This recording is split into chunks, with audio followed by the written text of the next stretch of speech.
첫째, 부활을 준비하는 우리에게, 그리고 살아서 부활의 삶을 살기를 원하는 저와 여러분에게 꼭 가져야 되는 말씀입니다.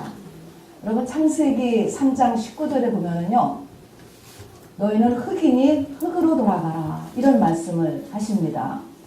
시작도 흙이고 끝도 흙이라는 것입니다. 흙이라고 하는 의미는요, nothing, 아무것도 아니라는 것입니다. 야고보 사도도 그러셨습니다. 너희 인생이 아침 안개와 같다. 아침 안개는요, 해가 나면 없어지는 거예요. 그러니까 있었는지 없었는지도 모르는 것이 아침 안개인데, 우리 인생이 그렇다는 것입니다. 솔로몬도 해 아래서 한 모든 것이 다 헛되고 헛되다, 이렇게 이야기했습니다. 불교에서 말하는 무라고 하는 것입니다. 그러면 하나님께서 그렇게 정말 아무것도 아닌 것에서 시작하여서 결국 아무것도 아닌 것으로 돌아가게 하는 일을 왜 하셨을까요? 여러분, 이것은 겉사람이 흙에서 시작하여 흙으로 돌아가고, 문제는 그 사이에서 얻어내는 나의 속사람 때문입니다. 하나님과 영생할 사랑하시는 자를 그 가운데서 얻어내는 일인 것입니다. 그래서 인생은 무가 아니고 엄청나게 가치 있는 것입니다. 여러분, 하나님이 보시는 사람이란 어떤 존재일까요? 우리가 숨 쉬고요, 움직이면은 살아있다, 여러분 이렇게 생각하지만, 하나님은 그 사람을 죽었다라고 봐요. 아직 죽은 것입니다. 사람들은 자기가 죽은 자일 줄도 모르고 살아요. 자기가 살았다고 생각하죠. 그리고 열심히 삽니다. 어떻게 보면 자기가 죽은 자인 것을 깨달을 능력이 사람에게는 없습니다. 오늘 말씀은 이스라엘의 역사에서 시작합니다. 우리 알다시피 그 아브라함의 후손들이 이제 왕정에 들어가게 되죠. 그래서 초대 왕이 누구였습니까? 사울 왕, 그 다음에 다윗, 그 다음에 솔로몬 왕. 그런 다음에 남과 북으로 나라가 갈라지게 됩니다. 우리 대한민국이 북쪽과 남쪽으로 갈라졌듯이 말입니다. 그래서 북이스라엘이라고 북쪽을 부르고 남쪽을 남유다라고 부릅니다. 자, 이해를 좀 쉽게 하기 위해서 북이스라엘, 남유다 한번 같이 암송해 보십시다. 시작. 북이스라엘, 남유다. 그리고 북이스라엘이 한 330년간 계속되다가 BC 722년에 아수르라고 하는 나라에서 멸망을 당합니다. 그리고 북이스라엘이 멸망당한 이후에도 한 130여 년간, 학자들에 따라서 조금 차이는 있지만 더 계속되다가 남쪽은 바벨론이라는 나라에 의해서 멸망합니다. 나라가 없어졌다라고 하는 것은요, 상상을 초월하는 것입니다. 각자의 소유, 가족 다 망신창이가 되는 것입니다. 걸어서 4개월이 걸린다고 합니다. 이스라엘에서 바벨론까지. 그들은 포로가 되어서 이제 바벨론에 잡혀와 있습니다. 그 바벨론의 그발 강이라고 하는 강가의 포로 수용소에서 5년차 있던 에스겔이라고 하는 청년에게 하나님의 영이 임하여서 이제 부르심을 받고 사역을 하게 됩니다. 그것이 에스겔서가 되겠습니다. 그래서 이것이 에스겔서의 배경입니다. 오늘 우리가 같이 나눌 37장은요, 그야말로 집단 유골의 현장이에요. 마른 뼈들이 가득 있는 어느 골짜기로 하나님께서 이스라엘을 권능으로 데리고 갔다. 이 말도 참 이상하잖아요. 권능으로 이야기 갔다. 이것이 환상 중에 일어난 일인지 아니면 실제로 바벨론의 어느 골짜기로 에스겔을 데려간 것인지는 확실하지가 않습니다. 자, 그런데 어쨌든 여기 보니까 이 마른 뼈들은 누구냐면 지금 바벨론 포로에 잡혀와 있는 이스라엘 백성들을 상징한다 라고 여기 써 있으니까, 아, 이 마른 뼈들은 지금 포로로 되어 있는 이스라엘 하나님의 백성들이구나 라는 걸 우리 알게 됩니다. 근데 여러분, 이 마른 뼈가 이제 지금 골짜기 지면에 힘이 많고 아주 많은 뼈들이 아주 가득하게 있는데요, 이 마른 뼈들이 얘기를 해요. 자, 이래서 이것이 지금 영적인 것입니다. 얘기를 한다니까 마른 뼈들이 11절을 보세요. 이 마른 뼈들이 얘기를 해요. 마치 공상과학 영화를 보는 것 같지 않으세요? 마른 뼈들이 얘기를 한다니까 뭐라고 얘기를 하냐면요. 우리의 뼈들이 말랐고 우리의 소망이 없어졌으니 우리는 다 멸절되었다 하느니라. 뼈들이 그렇게 얘기를 한다는 것입니다. 뼈들이 뭐예요? 우리는 소망이 하나도 없어. 우리는 완전히 망했어. 자, 이렇게 얘기한다는 거예요. 자, 그러면 이제 사람의 이제 지금 형편이 나는 이제 소망이 없다. 나는 정말로 완전히 망했구나. 이렇게 여겨지는 상태다라는 것을 의미하는 것이죠. 그런데 우리 에스겔 37장은 이거 말입니다. 이렇게 소망이라는 것이 끊어졌어요. 불가능해요. 내가 다시 회복한다는 것은 불가능해요. 나는 완전히 망했어요. 이렇게 생각하는 이 사람들 13절에 보니까요. 이것이 마른 뼈를 또 다른 말로 하면은 무덤에 있다는 거예요. 무덤에 죽은 거야. 죽은 거 지금. 무덤에 있다. 마른 뼈가 되어 골짜기에 있다가 같은 묘사인 것입니다.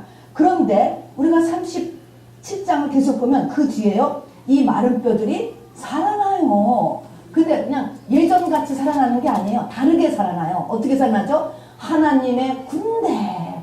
지극히 큰 하나님의 군대로 일어납니다. 그 다음에 또 하나 일어나는 증상이 있습니다. 처음은 하나님의 군대로 일어나고 그 다음에는 뭡니까? 하나님의 손 안에서 두 막대기가 붙는다는 것입니다. 이 두 막대기가 뭔가? 그러니까 16절 또 19절 계속 보면 거기 이상한 말이 써 있습니다. 짝이라는 것입니다. 짝. 하나님이 만들어 놓으신 어떤 짝이 있는데 이 짝이 그동안에 브레이크가 돼 있었어요. 그런데 하나님의 군대가 된 다음부터는 그 하나님의 군대가 된 징표가 뭐냐면 이 둘이 다시 붙는다라고 하는 것입니다. 그래서 둘이 다시 붙게 되면 무슨 일이 일어나냐? 하나님이 그들 가운데 성소를 삼으시고 하나님이 그들 가운데 영영이 거하게 되며 그 후손들에게 놀라운 축복이 임한다라고 하는 놀라운 해피 엔딩인 것입니다. 그래서 에스겔 37장이 바로 부활장이요. 부활의 준비장인 것입니다. 에스겔 37장 1절은 2절, 1절, 2절 여기에서 시작을 보면 이제 3절에 가서 시작하죠. 이렇게 시작해요. 하나님께서 에스겔에게 질문을 합니다. 이 질문이 참 의미가 있어요. 3절에 보니까 하나님께서 에스겔에게 인자야 이 뼈들이 능히 살겠느냐? 이걸 말이라고 물어볼까요? 우리가 생각하면 사람이 죽었어요. 근데 이미 오래돼서 살은 다 말랐잖아요. 뼈가 그냥 해골은 해골대로 다리뼈는 다리뼈대로 엉치뼈는 돌아다니는데 그것도 오래돼서 다 말라 비틀어져서 그냥 이 뼈 거미가 되어 있는 상태인데 이것이 살겠느냐 이렇게 물어보시는 것입니다. 왜 물어보셨을까? 여러분 이것이 영적인 의미인 것입니다. 물론 이게 살겠느냐라고 하니까 그냥 에스겔은 주께서 아시나이다 이렇게 그 하나님과의 대화하시게 대답하는 모습이 나옵니다. 그러나 이 첫 번째의 물음 이 뼈들이 능히 살겠느냐 이것이 굉장히 중요한 말이 됩니다. 이것이 바로 너는 네가 믿는 하나님을 어떤 하나님으로 알고 있느냐 이것을 우리에게 확인시켜주는 그리고 그것을 우리에게 이렇게 다시 이렇게 점검하는 질문이 되는 것입니다. 여기 보면은 37장의 6절을 보면은 이제 이들이 살아날 거래요. 그러면서 살아나면 그들이 살리라. 그리고 그들이 나를 여호와인 줄 알리라. 살아나면서 뭘 하냐면 하나님이 여호와인 줄 안다는 거예요. 13절에 가서도 보세요. 내 백성들아 내가 너희 무덤을 열고 너희로 거기서 나오게 한즉 너희가 나를 여호와인 줄 안다는 거예요. 또 28절 끝에 가서도 너희가 나를 여호와인 줄 안다는 거예요. 여러분들은 우리가 믿는 하나님을 여호와인 줄 아세요? 이게 도대체 여호와라는 게 뭔데? 여호와라는 말의 뜻을 알아야 돼요. 여호와라는 말의 의미는요. 구원의 하나님이라는 뜻입니다. 우리 하나님은 구원의 하나님. 여러분 예수도 마찬가지. 예수라는 이름이 구원자, 자기 백성을 자기 죄에서 구원할 자다라는 게 예수라고 하는 이름의 뜻이라고 했습니다. 자, 그러니까 여호와라고 하는 것은 구원의 하나님이라는 뜻이에요. 저를 따라 전부 다 구원의 하나님. 구원의 하나님. 우리가 믿는 하나님은 구원의 하나님이라는 거예요. 너희가 나를 여호와인 줄 알아야 된다. 그리고 알게 될 것이다. 이 말씀인 것입니다. 그럼 도대체 구원이 뭐냐는 거예요. 구원. 우리는 이 구원이 뭔지를 이제는 알죠. 구원은 일상생활에서 나에게 급한 것을 해결하는 것도 구원이었습니다. 병이 급한 사람에게는 병 고치는 것이 구원이고요. 금방 굶어 죽게 생긴 사람은 먹을 거 주는 것도 구원이에요. 그러나 구원의 마지막 구원의 의미는 뭡니까? 사람의 영이 예수의 영과 연합하여서 하나님과 같은 수준이 되어서 영원히 사는 것이 구원입니다. 내 영이 예수의 영과 결혼하는 것, 여러분, 이것이 구원이에요. 하나님은 이것을 목적으로 하시는 분이라는 것입니다. 하나님은 이거를 이루어내는 분이시라는 것입니다. 그렇기 때문에 지금 여기 마른 뼈가 있잖아요. 이 마른 뼈가 끝이 아니다라는 것을 말씀하는 것입니다. 구원의 하나님은 십자가를 통해서 부활을 일으키시는 하나님이신 것입니다. 그래서 내가 여호와다, 나는 구원의 하나님이다, 이거를 우리 모두에게 지금 먼저 한번 각성을 시켜주시는 것입니다. 자, 그러면 우리가 이제 알아야 될 것은 어쨌든 이 하나님의 백성, 하나님의 이름을 붙잡은 아브라함의 후손들이 전능하시다는 유일신 하나님께서 왜 자기 백성들을 이렇게 마른 뼈가 되게 만들으셨을까요? 북이스라엘은 아수르에게 멸망당하고 남유다는 바벨론에게 멸망당하였습니다. 아수르는 니무롯이라는 신을 섬겼고요. 또 바벨론에서는 마둑이라고 하는 신, 전부 다 태양신. 그런 신을 섬기던 그런 종족들한테 다 멸망을 당했다는 것입니다. 왜 그럴까? 왜 이렇게 마른 뼈가 되었을까라는 것이 이제 에스겔 37장에 이르기 전에 앞에 계속적으로 나와 있습니다. 맨 처음에 에스겔서 6장을 가서 보면은요, 이제 이스라엘이 한 번에 망한 게 아니라 세 번에 걸쳐서 공격을 당해서 망했거든요. 그러니까 에스겔이 처음에는 가서 이렇게 예언하는 게 나옵니다. 하나님께서 말씀하시는 대로 이제 회개를 촉구하는 예언을 하게 되죠. 그런데 어디에 가서 예언을 하라고 하냐면 에스겔서 6장에 가서 보면 6장을 보면은 산을 향하여서 예언을 하는 거예요. 산을 향하여서. 그러면서 산을 향하여, 그리고 더 자세는 큰 산, 작은 산, 시내 골짜기, 이러면서 산에 있는 모든 부분인데 하여튼 산을 향하여서 여호와의 말씀을 들으라 라고 하면 산을 향하여서 예언을 하래. 왜 그랬을까요? 산에는 산당이 가득했기 때문에 그런 것입니다. 큰 산에도 작은 산에도 시내에도 골짜기에도 온 천지가 산당으로 가득해졌습니다. 이들은 안식일에는 조상 대대로 섬겼던 여호와 하나님을 섬기러 갔어요. 그러나 안식일 아닌 날에는 바알과 아세라를 섬기러 갔다는 것입니다. 바알과 아세라는 뭡니까? 세상 풍요의 신인 것입니다, 여러분. 이것에서 그것을 섬기는 곳이 산당이에요, 산당. 그래서 그 산당을 향하여서 바로 예언을 하기 시작합니다. 그런 다음에 에스겔서 8장으로 가면요, 에스겔의 머리를 한 움큼을 잡아서 여호와의 손이 끌어올려요.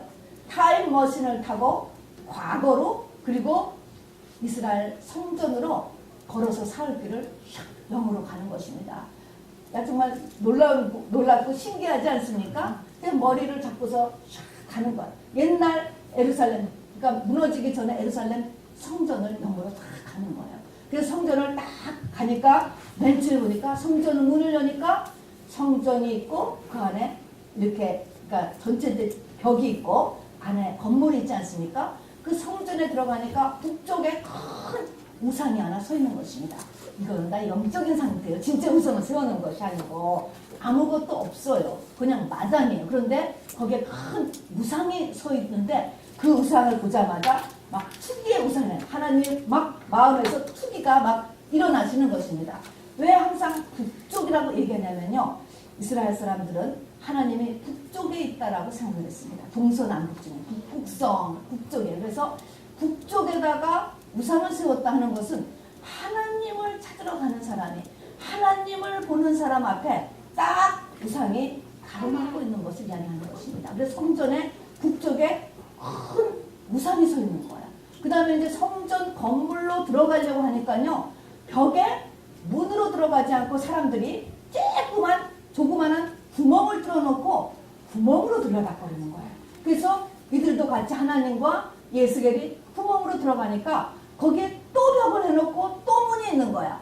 또 문을 열고 또 들어가니까 또 문이 있어. 또 문이 있어. 계속 겹겹이 문이 있고 벽이 있더라 하는 것입니다. 여러분, 이것이 무엇을 상징할까요? 마지막 때 멸망 전에 사람들은 어떻게 되는 겁니까? 전부 다 자신을 겹겹이 감추고 산다는 것입니다. 쬐끄만 구멍으로 자기만 자기 마음속으로 들어갔다 나오는 거예요. 이렇게 겹겹이 문을 두고 벽을 세우고 그러고 사는 모습을 얘기하는 거예요. 그런데 그 마음속 깊고 깊은 곳을 이제 하나님이 에스겔을 데리고 들어갔어요. 자, 이건 상당히 명예 얘기예요. 그래서 들어가서 보니까 에스겔이 자 보라. 그래서 성전의 핵심 성전 안으로 들어왔습니다. 겹겹이 성전 안, 그 사람의 마음속이죠. 들어오니까 거기서 뭐 합니까? 그러기에 장로들, 모든 제사장들, 도장 은혜 받았다고 늘 기도하면서 우는 우리 기도 여성신들이 전부 다 우상을 섬기면서 교회에 있다는 것입니다. 하나님을 섬긴다고 하는데 그 마음속에는 하나님이 아닌 우상이 전부 다 들어있더라는 거예요. 우상은 뭐죠? 하나님보다 더 사랑하는 것을 우상이라고 하는 것입니다. 그 마음속에 전부 다 하나님 아는 것을 더 사랑하고 그것을 위하여서 지금 교회에 나오고 헌신하고 기도하고 예배드리고 그러고 있더라는 거예요. 여러분, 이 상태는 신앙의 초기에서는 당연한 것입니다. 우리 알잖아요. 성전 뜰의 신앙, 성소의 신앙 좋습니다. 맞습니다. 이것 때문에 다 우리가 하나님 앞에 오는 것입니다. 일어나 이것이 어떻게 된다 그러죠? 때가 되면 젖을 먹던 신앙이 밥을 먹는 신앙으로 바뀌어야 되잖아요. 장성해져야 되잖아요. 신부만큼 커야 되잖아요. 아이를 낳는 것도 중요하지만 낳은 아이가 안 자라면 더 큰일이라 그랬잖아요. 그런 것처럼 안 자라고 있는 거예요. 성도도. 그러니까 교회에 여기 보니까 성도도 아니야. 모든 25명의 제사장들이나 교회의 장로들이나 이런 리더들이 전부 다 마음속에 사실은 자기의 우상을 가지고 앉아 있는 것이 앉아 있더라는 것입니다. 자, 속으로는 다 세상에서 잘 먹고 잘 살고 또 나를 잘 되게 하려고 교회에 나와 있다. 이것을 보게 되는 것이 에스겔서 8장인 것입니다. 그것으로 인하여서 바로 이렇게 북이스라엘은 아수르에, 남유다는 바로 이 바벨론에서 멸망을 하나님께서 시켜서 지금 포로로 잡혀와 있는 하나님의 백성들의 꼴은 뭐예요? 마른 뼈 같은 상태. 그 신령이 얼마나 공고한지 모든 소유라는 것은 이제 다 없어지고 말입니다. 이런 상태에 지금 되어 있다는 것을 에스겔서 8장을 통해서 보여주십니다. 자, 그 다음에 또 설명을 하는 거예요. 이 에스겔에게. 왜냐하면 에스겔은요 25살에 잡혀왔습니다. 제사장의 아들이었어요. 도무지 포로 수용소에서 5년 있으면서 이해가 되지 않았어요. 어찌하여 하나님을 믿는 우리나라가 하나님을 믿지 않는 나라에 의해서 망해느냐는 것입니다. 주일학교 때 계속 배웠잖아요. 제사장 아들이니까. 그런데 도대체 그 하나님은 왜 다른 마독신이나 다른 신보다 못하는 것이죠. 그리고 그 비참한 성전이 파괴되며 기물이 다 바벨론으로 끌려가며 자기의 부모와 일가 친척들의 집과 생명이 비참하게 죽는 꼴을 보면서 이해가 안 되는 거야. 지금 사역을 하기 전에 에스겔에게 이것을 하나님께 지금 설명을 해주시는 것입니다. 자, 그래서 이제 에스겔서 23장에 가면 또 한 얘기를 하는 거예요. 어떤 집에 딸만 둘이 있었대 말입니다. 딸이 둘이 있었다는 거예요. 큰 딸의 이름은 오홀라래. 둘째 딸의 이름은 오홀리바래. 그런데 오홀라는 큰 딸이고 오홀리바는 둘째 딸이라는 거야. 근데 이 두 딸이 다 음행을 한다는 거야. 근데 왜 이 두 딸이 음행을 하는데 왜 큰 딸이 오홀라를 큰 딸이라고 얘기하고 오홀리바를 둘째 딸, 이 순서는 어떻게 정해졌는가 이렇게 하는 것입니다. 이 두 딸은 누구를 상징하느냐 하니까 북이스라엘과 남유다를 상징하는 것입니다. 그런데 상징하는데 왜 큰딸 북이스라엘이 큰딸이 됐느냐 하면은 북이스라엘이 맨 먼저 우상숭배의 불을 켰습니다. 여러분, 남북으로 갈라진 다음에 이 북이스라엘은 남쪽에 에루살렘 성전은 남쪽에 있었어요. 위치상으로. 그러니까 남쪽까지 가지 말고 우리 그냥 우리끼리 가까운 데서 예배를 드리자라고 하면서 세겜이라는 곳하고 단이라고 하는 곳에다가 거기다 예배 처소를 만들었습니다. 여러분, 만들었는데 거기다가 금송아지 하나씩 같이 만들었습니다. 금송아지는 뭡니까? 인간 본연의 종교성이라고 그랬어요. 맨 처음에 출애굽 하면서 모세가 잠깐 눈을 뜨니까 그 사람들은 뭐를 만들었습니까? 금송아지를 만들었습니다. 우리 속에 있는 종교성은 누구나 다름없이 금을 좋아하고 송아지를 좋아해요. 금은 세상의 풍요함입니다. 소는 뭐예요? 사람한테 모든 것을 다 주고 가는 게 소. 그 중에서도 송아지니까 뭡니까? 내가 왕이고 전부 다 내 중심으로 움직여주게 하는 게 이게 소예요. 소. 그러니까 금송아지 하면은 사람이 제일 좋은 거예요. 이 금송아지가. 그거를 딱 만들어놨습니다. 영생, 천국, 영, 이런 거 까마득히 잊어버리는 거예요. 노아의 시대 때 먹고 마시고 시집가고 창가하고 사고 팔고 하나도 나쁜 것이 없습니다. 근데 그 모든 것이 영하고는 아무 상관이 없어요. 사람 속에는 영하고는 상관이 없고 겉사람하고만 상관이 있는 것인데 이걸로 다 갔습니다. 그래서 금송아지 플러스 여호와를 합작시켜놨습니다. 이 북이스라엘에서 사람들이 다 좋아하는 거예요. 다 좋아해. 그래서 그것이 언니라고 하는 거예요. 언니. 그래서 오홀라가 이제 거기서 이 북이스라엘을 오홀라라고 이렇게 이야기합니다. 근데 이 오홀라가 이제 어떻게 음행을 했느냐. 금송아지를 딱 만들어 놨을 때 하나님은요, 그 주변에다가 아수르라고 하는 나라를 강성시키는 거예요. 그 나라가 세상적으로 강해져요. 부유해졌고요. 또 군사적으로 강해졌고요. 문명과 과학이 발전하고 화려해졌습니다. 이스라엘 백성들이 옆에서 그걸 보는 거예요. 자, 보면서 그러지 않아도 지금 금송아지도 지금 세워놓고 전체적으로 양쪽으로 밀고 나가고 있는 이런 단계 아닙니까? 그런 이스라엘 사람들이 아수르를 보면서 부러워하기로 시작을 했어요. 그들과 어떻게든지 손을 잡고자 했어요. 그리고 그들을 의지했습니다. 여러분, 이 어려운 일이 생겼을 때가 하나님이 우리를 테스트하는 때입니다. 어려움이 생기는 것은 하나님의 백성에게 어려움은 하나님의 그 사람을 부르는 때예요. 근데 이 부를 때 고난은 나를 부르는 소리인데 그들은 뭡니까? 이 사람들은 이 고난이 올 때 아수르에게 달려갔습니다. 그들을 의지한단 말입니다. 그들에게 손을 벌렸어요. 그들에게 도와달라고 했다는 것입니다. 여기에 이 23장을 보면 에스겔서 3장은 이렇게 묘사했습니다. 그 남자들은 화려하고 자줏빛 옷을 입었다는 거예요. 말을 타고 다녔다는 거예요. 준수한 청년들이라 그랬습니다. 화려하며 자줏빛 옷을 입고 말을 탄 준수한 청년들이라.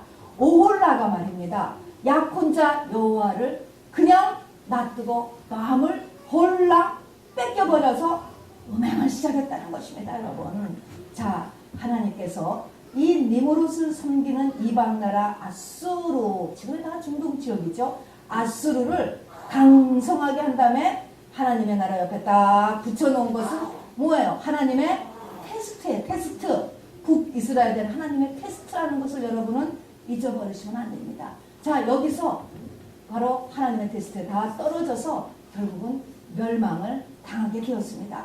그런데 둘째 동생, 둘째 딸 오홀리바는요, 남쪽 유다를 상징하는데 남쪽 유다 오홀리바는요, 언니보다도 더 음란했다는 거야. 뭐가 또 더 음란했느냐? 그 옆에 바벨론을 두는 거는 똑같아. 이 바벨론을 또 하나님께서 강성화시켰어요.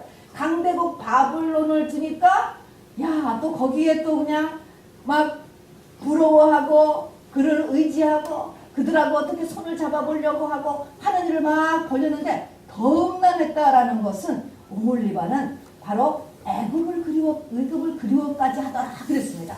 애굽이라는 것은 뭐냐면 그들의 출애굽 전인 것입니다. 본격적으로 아직 10계명도 받기 전 하나님을 전적으로 믿기 전의 생활, 우리가 성령 받고 교회 다니기 이전의 생활을 내 어떤 것을 그리워하는 거예요. 그리고 그러한 삶으로 돌아갔다는 말입니다. 이것에 대해서 하나님이 더 음란하다라고 이렇게 이야기했습니다. 여러분, 아수르, 바벨론 다 당시에 강대국이었습니다. 이스라엘은 작은 나라였습니다. 하나님의 백성들이 부러움의 대상이 되었어요. 바벨론이 부럽고 아수르가 부러웠게 되었다는 것입니다. 자, 이것이 시간이 지나갑니다, 여러분. 200년에서 300년의 세월이 이제 흘러가는 것입니다. 그리고 200년에서 300년의 세월이 지나면서 마른 뼈까지 되는 것입니다. 여러분, 고난도 한꺼번에 고난이 오지 않아요. 조금씩 그 중간에 계속적으로 하나님의 이 부르심이 그리고 돌아오라고 하는 경계의 말씀이 있게 되면서 이렇게 마른 뼈로 되는 것입니다. 그래서 마지막에는 200년, 300년 만에 완전히 마른 뼈가 지금 되었습니다, 여러분. 마른 뼈가 되었다는 것은 뭐예요? 하나님의 마른 뼈까지를 지금 만드시는 거예요. 말랐다라는 것은 물기가 없는 거예요. 우리 마른 보살이 무말라게 있잖아요. 물기가 없다. 사람한테서 물기가 없어졌어. 물하고 뭐가 똑같은 거예요? 피가 똑같은 거예요. 피. 사람한테서 옛 피가 다 없어지는 거야. 나의 옛사람, 옛날 가치관, 옛날 의식구조, 옛날의 인생의 목적, 모든 것을 보는 관점, 하나님과 성경에 대한 태도, 내가 가장 귀하게 여기는 것, 이런 것들이 다 바뀔 때까지예요. 그게 옛 피예요. 그러니까 옛날 피가 다 없어져.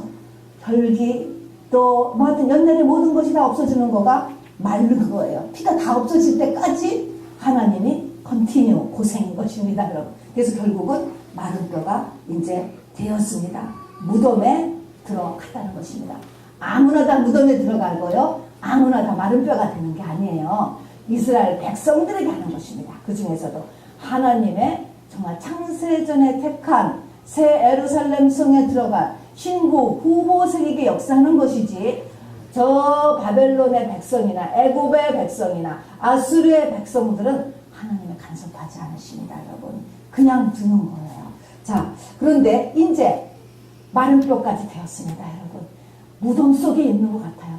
그들의 표현이 어떻게 했어요? 소망이 나는 없어.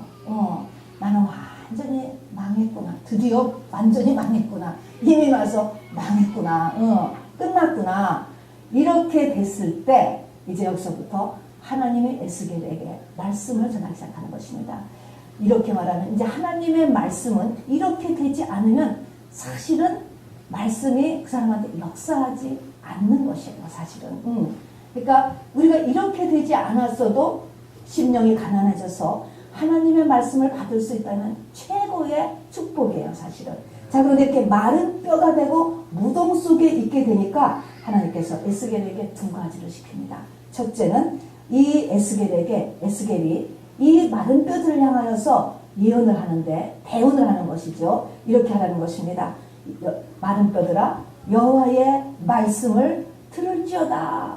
여호와의 말씀을 들었다. 하나님의 말씀을 들어라 하는 게 첫 번째고요. 두 번째 말씀은 생기기 명하여서 생기야 사망에서부터 와서 이 사망을 반응한 자에게 붙어서 살게 하라. 그러니까 우리에게 지금 필요한 것은 여호와의 말씀을 듣는 것, 두 번째는 생기를 받는 것.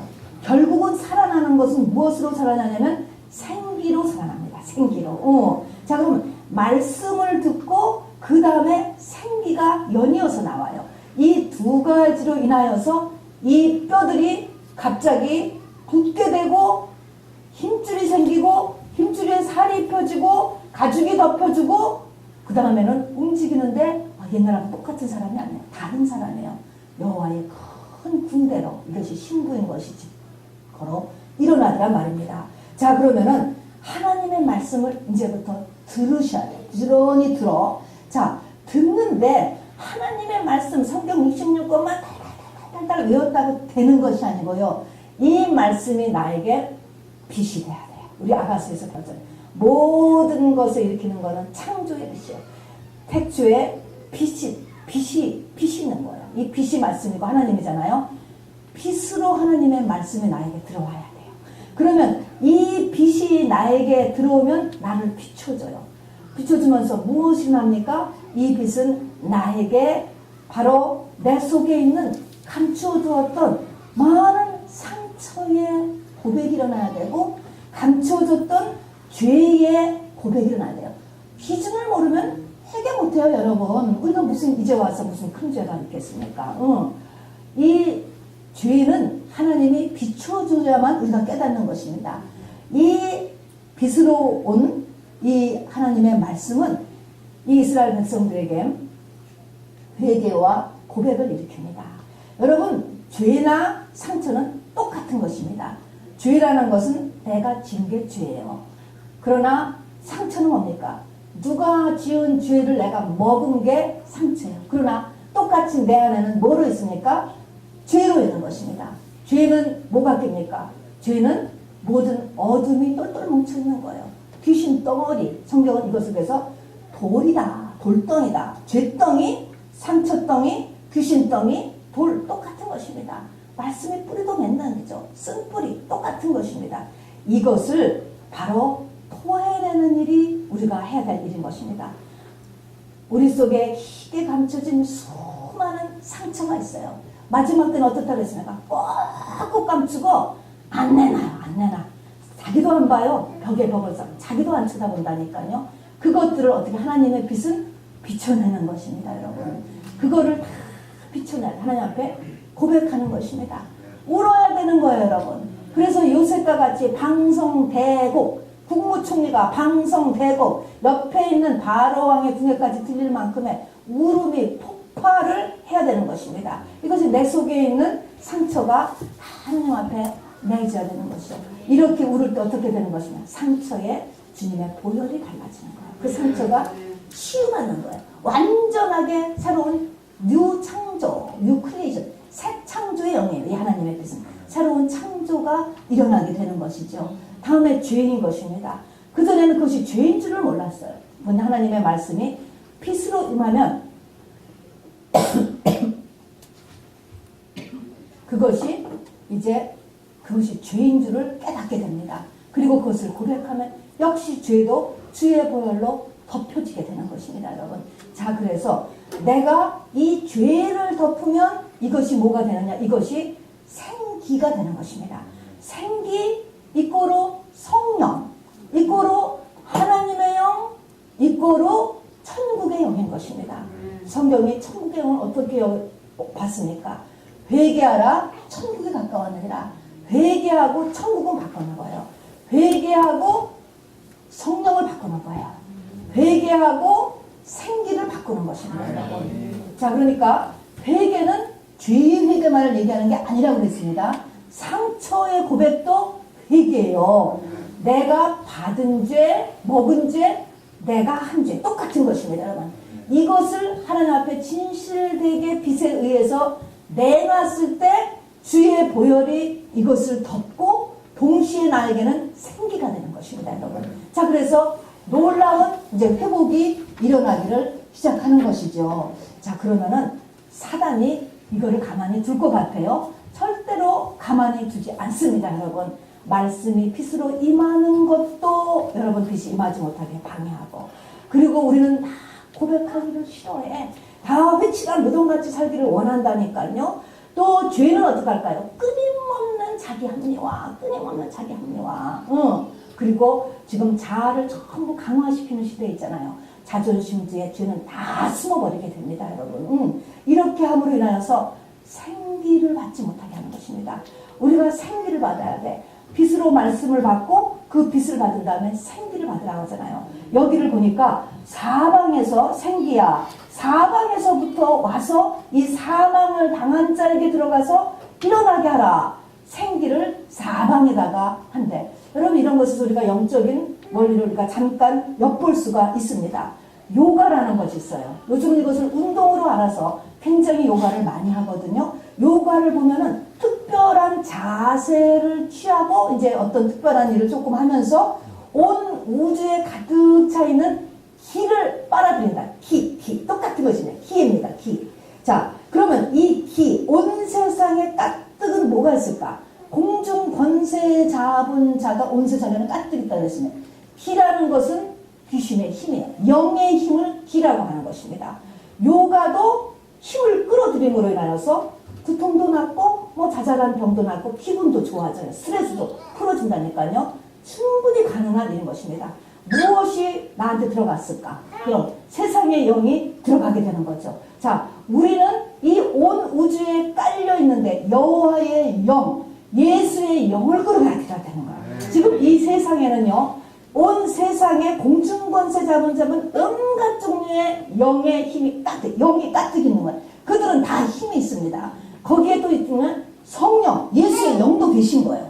우리는 지금 예수의 영을 생기라고 하는 거예요. 예수의 영을 끌어들여야 돼요. 자, 예수의 영은 우리를 갖다가 큰 군대로 지고 만들고 재창조를 일으키는 영이에요. 이 영은 어떻게 끌어들여요? 어떻게 해요? 아까도 얘기했지만은 여호와의 빛된 말씀과 나의 고백과 그리고 회개로 인하여서 우주에 가득 찬 희를, 똑같아요. 말은 희를 나한테 끌어들이는 것입니다. 자, 이것으로 인하여서 점점 힘줄, 살, 가죽 하면서 일어나고 움직이게 되는 것입니다.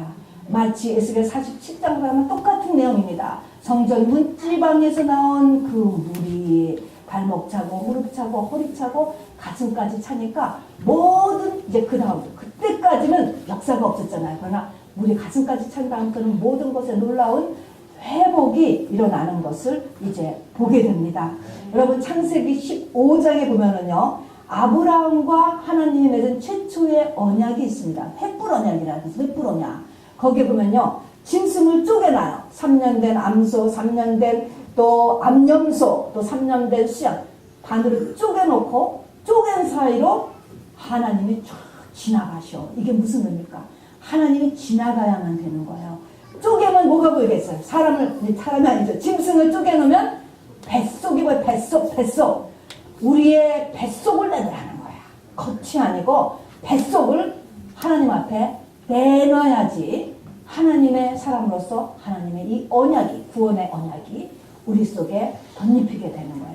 예수 그리스도께서 다 이뤘다고 돌아가신 그 부활의 능력이 우리 속에 접선이 된단 말인 것입니다. 또 우리가 출애굽할 때도 이것도 사실은 상징이에요. 겉으로 보면은 그냥 홍해 바다였어요. 푸른 바다, 출렁이는 바다였는데 성령의 것을 갈라놓으니까 이스라엘 백성들이 그 바다 속을 통과해요. 바다 속을 통과하니까 옆을 보면 뭐가 보이겠어요? 그냥 푸른 바다, 겉에서 보면 그냥 푸른 바다인 줄 알았더니 그 푸른 바다를 옆에서 보니까 별게 다 있는 거야. 상어도 있고 고래도 있고 멸치도 있고 뭐 낙지도 있고 바닷속에 다 있어. 그 바닷속에 뭐 있냐? 네 속에 뭐가 들어있느냐? 요거를 하나님 앞에 내놓는 것이 매우 중요하다. 이것이 키가 된다라고 하는 것입니다. 자, 그런데 이때 매우 중요한 게 또 한 가지가 있어요. 자, 말씀을 듣는 것, 그 다음에 자백하는 것, 그 다음에 세 번째로 중요한 것이 뭐냐면 낙심하지 말아야 돼요. 왜냐하면 낙심하지 말라고 하는 이유는 낙심 안 할 수가 없어.